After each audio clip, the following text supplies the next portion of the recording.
بحریہ ٹاؤن کراچی میں ہونے جا رہا ہے مقابلہ۔ کس نے عید کی تیاریاں سب سے اچھی کی؟ کس نے اپنا ولا، گھر یا اپارٹمنٹ سب سے اچھا سجایا؟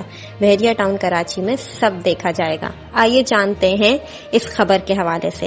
حال ہی میں بحریہ ٹاؤن کراچی کی مینٹیننس اینڈ سروس ڈپارٹمنٹ کی طرف سے ایک نوٹس جاری کیا گیا ہے، جس میں یہ بات کلیئرلی مینشن کی گئی ہے کہ بحریہ ٹاؤن کراچی میں ہونے جا رہا ہے عید ڈیکوریشن کا کمپٹیشن کہ کس مالکان نے اپنی پراپرٹی کو عید کے حوالے سے بہت اچھا ڈیکوریٹ کیا ہے۔ اب یہ مقابلہ شروع ہوگا 27 رمضان المبارک سے لے کے عید کے دوسرے روز تک، اور اس چیز کی یقین دہانی کی جائے گی کہ جتنی ڈیکوریشن کی جا رہی ہے وہ سیفٹی میجرز کے ساتھ کی جائے۔ اب جو انٹرسٹڈ پارٹیسپینٹس ہیں اور جو اس کمپٹیشن میں حصہ لینا چاہتے ہیں وہ بحریہ ٹاؤن کراچی کی ای میل جو آپ کو ہمارے اس سرکولر میں نیچے ویزیبل ہو رہی ہوگی، اس پہ رجسٹرڈ کر سکتے ہیں 18 اپریل 2022 سے پہلے۔ اب بحریہ ٹاؤن کراچی میں سب سے اچھا کون اپنے پراپرٹی کو سجاتا ہے یہ تو آنے والا وقت بتائے گا۔ ہم بھی ضرور جاننا چاہیں گے اور ہمیں یقین ہے کہ آپ بھی جاننا چاہتے ہوں گے کہ اس مقابلے میں کس نے انعام لیا۔